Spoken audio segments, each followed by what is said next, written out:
What is going on, everybody, and welcome to another gun review. This week we're going to be taking a look at the Lsat light machine gun. It is a heavy weapon. I don't know why they call it a light machine gun, but it's a freaking beast of a gun.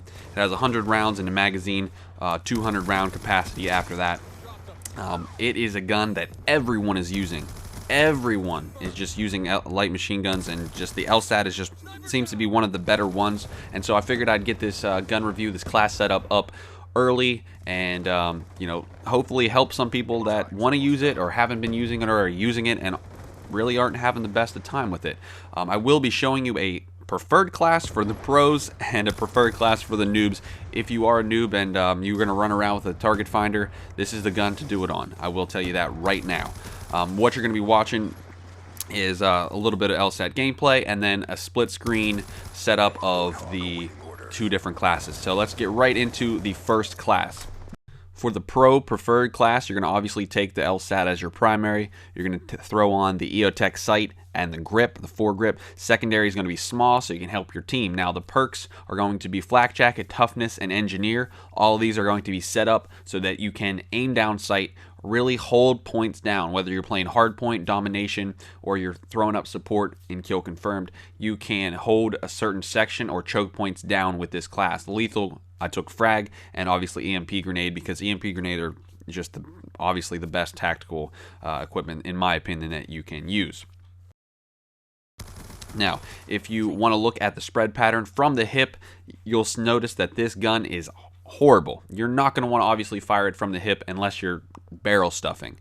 I will say, however, that if you're within 5 to 10 feet from the enemy, there is a good chance that if you're hip firing, one of those bullets will throw in a headshot, and you'll see that, I think, as I'm doing this test here on the wall. You'll just notice just random headshots being thrown in.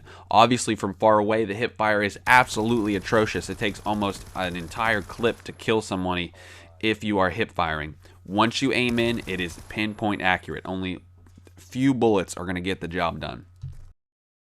Moving into the noob preferred class, obviously you're going to take the Lsat as your primary, and instead of the EOTech, you're going to throw on the target finder and the foregrip. Then for the perks, you're going to throw flak jacket, scavenger, dexterity, tactical mask, and then bouncing Betty and EMP. Obviously you're going to need to take perk 3 greed because you have 2 third slot perks. Now this class will actually enable you to move around a little quicker. With dexterity, you're going to be able to pull the gun up and find those little red triangles a lot easier. Now, like I said, this is your noob class. If you are into using the target finder and being shown, you know, spoon-fed your enemies right into your scope, this is the class for you. The light machine gun with the target finder is a beast. That's just, there's no other way around it. If you take a look at both classes together, you'll notice that the spread patterns, like I said, are very, very similar. Aiming down the sight and hip fire, you can see them side by side there. That, you know, no matter which class you use, the spread pattern, the setup is going to be very similar. The only difference is, like I said, if you're a pro, you can aim on and snap quickly without the little red target finder. If you need that help, that assistance, and you need to be spoon-fed that, by all means, use the target finder, because it enables you to see people that you wouldn't have seen if you hadn't had it on. And then you'll see the example there in the background for that. If you have any questions or any concerns about the classes, if you have any suggestions, please feel free to let me know what your suggestions are for the class setups. I'd love to hear your renditions, your variations to this gun and how you set it up.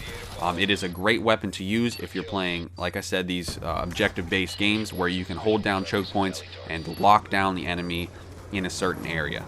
Once you get behind a head glitch and you're just aiming over it, it becomes really hard to get you off that spot. With that being said, I hope you enjoyed another edition of the gun review series. If you did like it, feel free to click the like button below, and as always, I'll see you soon.